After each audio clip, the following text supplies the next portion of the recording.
नमो बुद्धाय, जय भीम। साथियों, मैं शिवनंदन बौद्ध। साथियों, आज हम आप लोगों के लिए लेके आए परम पूज्य बोधिसत्व बाबा साहब डॉक्टर BR अम्बेडकर द्वारा लिखित मेरी आत्मकथा की मेरी कहानी मेरी जुबानी का पहला अध्याय। साथियों, वीडियो अच्छी लगे तो लाइक करना, शेयर करना, कमेंट कर जरूर बता देना। साथियों, अध्याय है, बाबा साहब लिखते हैं, क्या मैं वह नहीं हूँ। बाबा साहब लिखा है, मेरे दादाजी का नाम मालोजी राव था। उनका एक छोटा भाई था जो 14-15 साल की उम्र में साधु मंडली के साथ घर छोड़कर लगभग 24 साल बाद वापस आया था। उस समय मेरे दादा और परदादी जीवित थीं। बेटे को वापस पाकर वे बहुत खुश हुए। उन्होंने बेटे से शादी कर घर बसाने का आग्रह किया था।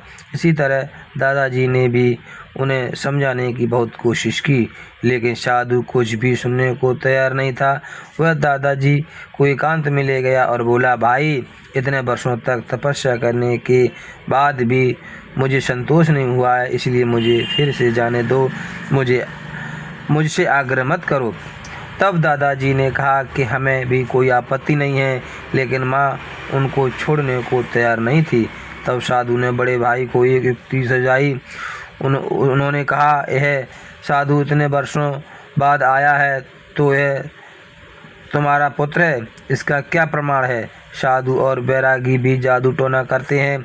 जादू टोना करके घर और संपत्ति को धोखा दे सकता है यह साधु, इसलिए साधु जाए तो जाने दो, जिद मत करो। इतना सुनकर माँ ने साधु को जाने की इजाज़त दे दी। इसके ठीक 20 साल बाद साधु फिर से घर आया, लेकिन तब तक माँ गुजर चुकी थी और साधु भी बूढ़ा हो गया था। हालांकि दादाजी ने उनसे घर में बसने को अनुरोध किया। तब साधु ने कहा, भाई, थोड़ी ज़िंदगी बची है, मैं आप लोगों से मिलने आया हूँ। हम भाई फिर से नहीं मिल पाएंगे। रहने के लिए जिद ना करें। जाते समय मैं तुम्हें वचन दे रहा हूँ, तेरी तीसरी पीढ़ी में एक मुक्तिदाता जन्म लेगा और वह अपनी तीसरी पीढ़ी का उद्धार करेगा। ऐसा शुभ संदेश देकर साधु हमेशा के लिए चला गया। और फिर कभी मेरे मन में यह विचार आता है कि मेरी बुद्धि बड़ी तीक्ष्ण है, तो उस ऋषि की भविष्यवाणी के अनुसार क्या मैं तीसरी पीढ़ी का रक्षक नहीं हूँ। साथियों, ये थी मेरी कहानी मेरी जवानी बाबा साहब द्वारा लिखित पहला अध्याय। साथियों, आपको अध्याय कैसा लगा?